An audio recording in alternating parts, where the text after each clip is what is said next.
And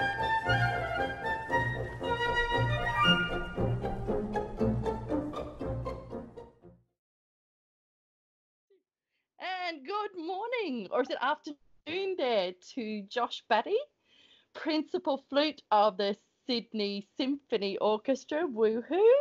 And thank you so much to Josh for joining me today on another of my chats with Sonia. Thanks for having me. Oh. So here in Malaysia, it is 11:15 on Friday morning. So what's the time there in Sydney, Josh? We're a couple of hours ahead of you, so it's 1:15 in the afternoon. Excellent. And you're at home there, right? And you're actually right in the middle of Sydney in like a link house is where you live? Or tell us a little bit about where you're actually living and who's in your house and everything like that. So I currently live with my partner and my dog, my 1-year-old puppy, a boxer dog. And we're living right on the water, which is in the west of Sydney and right by the fish markets. And yeah, it's about 25 minutes into the city by foot. Wow, that's amazing. So I happen to know that your amazing dog is called Mr. G, and Mr. G is quite a character. Yeah, he is, as for the character name. So just set our context a little bit. Here in Malaysia, I don't know what Australia's exactly like, but in Malaysia, we've been on like MCO, Movement Control Orchestra. Movement Control Orchestra, isn't that funny? Movement Control Order. Freudian slip, yeah, exactly. Might as well be called orchestra. Right. Movement Control Order since the 18th of March. And then since the 1st of April, we haven't even been allowed out to walk, actually. I'm not sure where Australia is at with that. But we've got a rule where it's only one person in a car to do essential shopping. So that's why this kind of thing is keeping somebody like me who loves connections. It's helping to keep me connected to the really special people that I've met in the flute. Well, yeah, like yourself. Great idea. It's lovely. Yeah, because this is a time actually where we're all physically separated. I want to call it physical separation, not social distancing. I think socially we're trying to come together a little bit more. But what's it like there in Sydney? What level are you at? Have you been to work, or can you go out in parks? Or tell us a little bit about what it's like there for you. So it's sort of been evolving in stages. So we finished on the ominous day of Friday the 13th. No. Our last concert day with the orchestra. And it's been, as I say, it's been coming in waves because I think they've had about 6,000 infections, and there's been all sorts of issues a lot of the time with the cruise ships and things like that. So it's been sort of tightening up as we go. Our first blow was when they introduced this no more than 500 people in a space, in a public space rule. And so that meant that we had to close. At the time, it was for a month and then elongated to 3 months, and then probably looking at longer like the rest of the world, concert hall depending. So that sort of happened in waves. And then with regards to essential workers, they're still going to work. A lot of people working from home. You can still go to some shopping centres, but things like food courts are all shut, of course, and public spaces, gyms, swimming pools, all that's done. And there's a rule that you can't be in bigger groups than 2 now, including in your own house. So that's obviously stopping people from, essentially it's a lockdown, much like the UK where I'm from. So yeah, and if you do go out, then you need to have a very good reason. Otherwise, you can get a fine of up to $11,000, which is over 100,000 ringgit, I think. So it's it's quite. But there isn't a rule as far as I'm aware of the one person in a car just as yet. But you definitely have to be of a household or have some sort of family connection, something like that.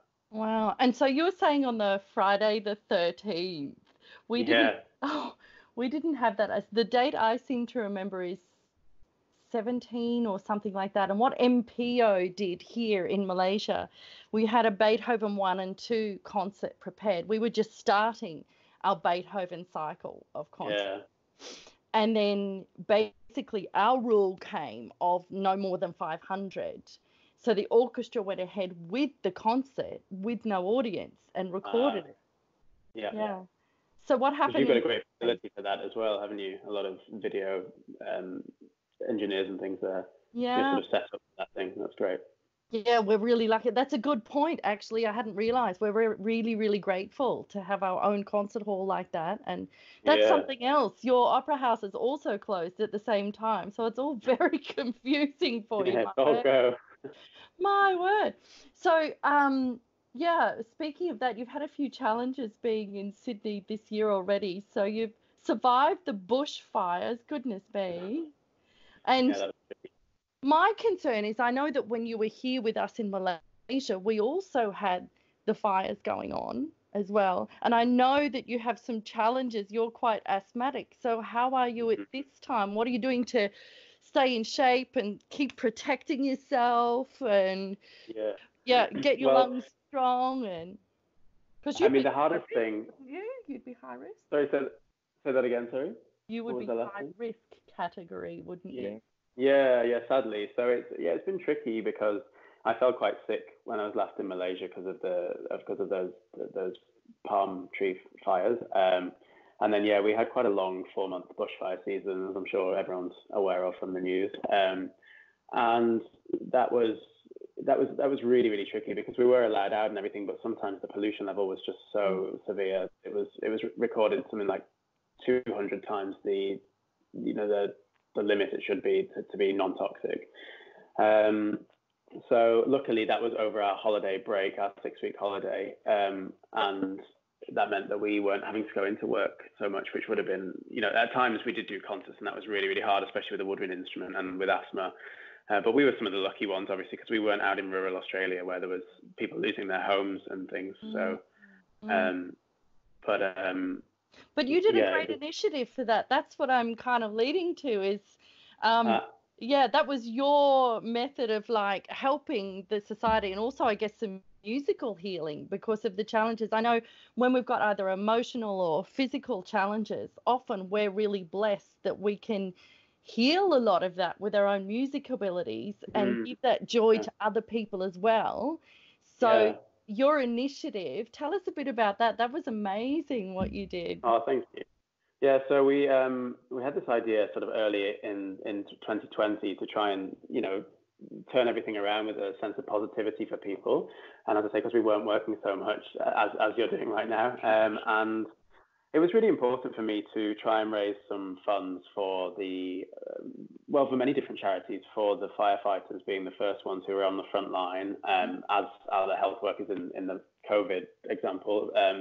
These guys were volunteers, and and guys and ladies were volunteers, and so we tried to raise some money for that, but also the most important thing was to give everyone a space to come together to hear some music and to go through all the emotions that they needed to, in aid of those things. So what we did was we put on a couple of concerts in one day, which was a massive undertaking and a new thing for me completely.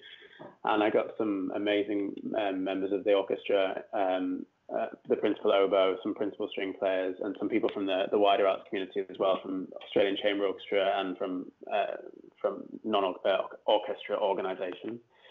And we put on a concert in a sort of cocktail speakeasy bar, and then we rushed across town to this massive church who kindly gave us that space. And that's an interesting way around to go from a cocktail bar into a church. Yeah.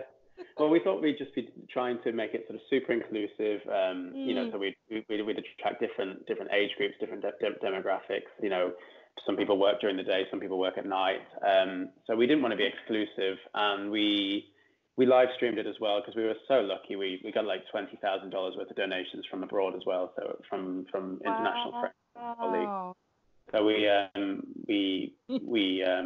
broadcast it and sent the money to that charity and to some wildlife charities because they obviously lost loads of their habitat and something like a billion animals died.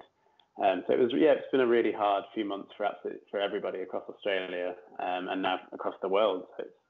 But we wanted to come together in solidarity and remain positive. So.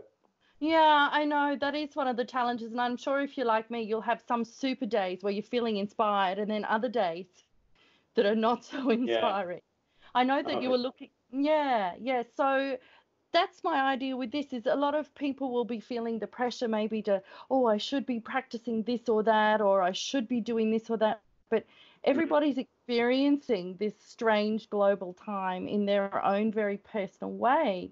And I know for you, you wanted to do a similar thing this time, put together another concert and charity and actually raise significant amounts of money for the frontliners this time, but the timing just didn't work. You're not able to be together this time.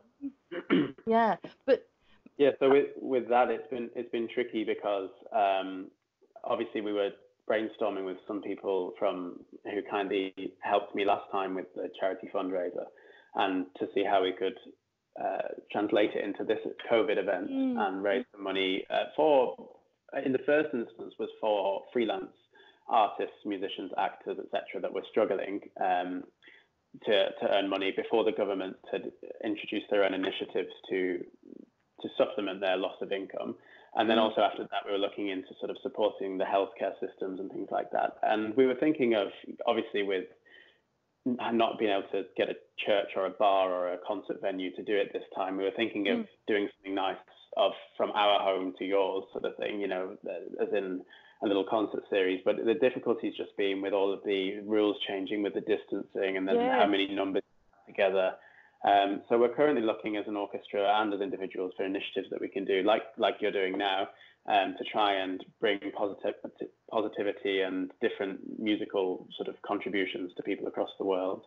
Yeah. And I just got goosebumps actually while you were talking about that, because I can just imagine the kind of people that you bring together and just the little bit of experience I've started to have, been forced into doing these things, just collaborating with my students in a tiny little group project. It was so uplifting, because you met the gorgeous MPYO students as well. We're really lucky. Like, you've got your scholarship program with SSO. We're really quite tied together with MPYO here. Yep. So the poor kids, I say kids, they're young adults. I think they're your age, actually.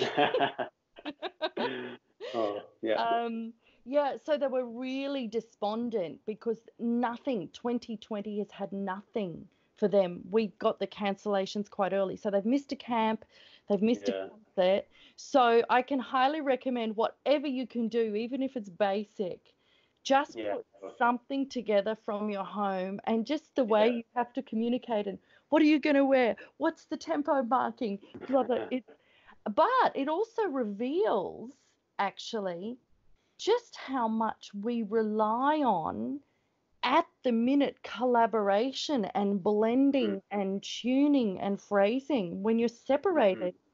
That's a real challenge. Oh, for sure. There's going to be a lot of great disciplines that are going to come from this artistically. All of this digital age is teaching us lots of different things, for sure.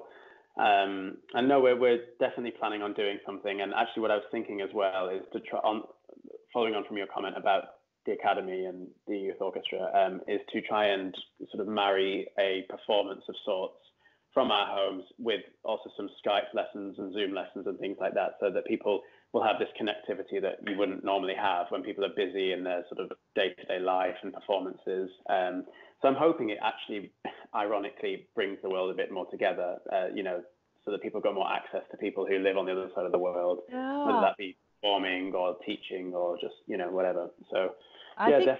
I think irony is exactly the correct word, because we've all been shut down. We've all been separated. And I know, personally speaking, I feel more drawn to reach out and actually have these face-to-face conversations. And I know people are going to be home. Yeah, for sure. Yeah. And also, I think people are really looking to have things to look forward to. There's no distractions, and it really sort of strips back what's important to you, I think. Obviously this is the positive side of it. Of course, it's totally okay for everyone to have their waves of ups and downs, and that's really important to go through during that time. And that was something we kind of had to learn through the bushfire time as well, was, can you go out today? What's the air like? What's the danger like? What roads are open? And obviously now it's a sort of invisible warrior. It's not the same as a fire, but it's those waves of emotions that are super important to allow yourself, you know. Yeah, that's exactly right. And you mentioned Skype lessons. That's something I haven't done so much of yet. I've been more focused in this communication thing. That's what I'm more drawn to. You'll probably remember even the first time we met was electronically, and the connection was really, I'm a communicator. So that's what I'm trying to lend to this space where people are doing a lot of a cappella multi-layering of themselves, or they're doing Zoom group things, which are all great. I think just chatting to people is really part of the healing process too. But you mentioned Skype lessons. I assume you're still continuing because you've got quite a few people that you teach as well. Are you having some success with that, or is that a challenge, or is it going okay? Is it thumbs up, down, or middle? I think it's thumbs up. I mean, you'd have to ask the students, but I think I've What's done their quite name? a lot of it over. Yeah, exactly. I mean, we have our version of MPYO auditions coming up in the next few weeks, and the first round of which is recorded and digital. So actually, it has been super useful to be able to give lessons to all of those people, and also a lot of my colleagues teach in the conservatorium in Sydney, and they've been able to upkeep that side of their job. And, you know, of course, there's different challenges. You can't have the same nuanced person-on-person sort of, you know, connection as a lesson. But it's great because you do almost, you know, the student has to concentrate more, and you're just having to listen as well as watch all the fingers and listen to and observe absolutely everything. And you know, I'm quite physical when I teach, and obviously you have to try and do different things than that to try and get the point across about support or breathing or resonance or all of these things. Yeah, and I've heard that for some of the people who, I mean, obviously teaching spans every single level, and you're obviously involved with that university kind of level, but I was hearing from some of my students who teach. I enjoy teaching students how to teach, actually. Yeah, of course, yeah. But some of the positives that came out of that, especially with a lot of my Australian connections, which I still keep, they're saying suddenly the parents are more engaged. They get to meet the music teacher. Yeah. And they have to create the space. So actually, again, the word irony comes into it. Now the parents are more engaged and seeing what's going on. Yeah. Sure. So it's and there's definitely good things to gain from it, for sure. Yeah. So, flute-wise, I know that we're connected because we're flute players, but the connection goes beyond that, of course. Everybody's taking it differently. Some people have gone, right, now's my time to get the Telemann fantasies learnt. Others have gone, oh, now it's my time to try something different. Personally, the first few days, I just had a total relax because I run at 1,000% energy. I think that's also what it You're guilty as well, right? Oh, yeah. My halo slipped. So how about you? I think you mentioned you had a little bit of a break, or what would you say to some people who are struggling at this time to know what they should, or I prefer the word could be doing at this time? Well, I think it's one of those things that ideally everybody knows themselves, and it's really okay to give yourself that time to reflect and to stop for a while, and focus on, you know, many other aspects of your life. Otherwise, you don't know what to draw upon when you do come back to the instrument. That was always a huge bit of advice from one of my first teachers. And so personally, we had a really busy sort of finish up until Friday the 13th, playing wise. And so then after that, I decided, because it's such a huge psychological change with what's happening, it's massive, and we're still not sure of a definite sort of end point of anything across the world. For me, it was just really, really important to try and, you know, sort of work on my mind, work on my mentality, get that absolutely grounded, change my lifestyle, change my house, change my pattern, my habits. And then I've been continuing to teach, of course, and play through the lessons and things like that. But I suppose as an orchestra musician, you're always used to practicing a lot of the time for something and learning something that's stuck on your stand, and and when that's been taken away, it's really important to analyze what you want to work on now you have the time to. So yeah, for me, I'm just sort of very in thinking mode at the moment, and then once I go back to it, which will probably be in the next few days, because it's been a few weeks, if I'm being honest, that I've allowed myself the vacation. Then yeah, I'll go full guns blazing, and I'm thinking of trying to take the time to really lay down and record what I feel like at this point in time is my interpretation of some of the major excerpts, because I sort of not really got around to doing that outside of lessons or courses or whatever. It's just nice to have a little, even if it's just for me, just a little montage of that. So that's my idea, really. But I would definitely not. I think that's really super advice for people, and especially in the context here in Southeast Asia, where I've been here in Malaysia for 20 years. Wow, yeah. Yeah, I started when I was 5, right? I knew that was coming. I thought you were going to say 4, though.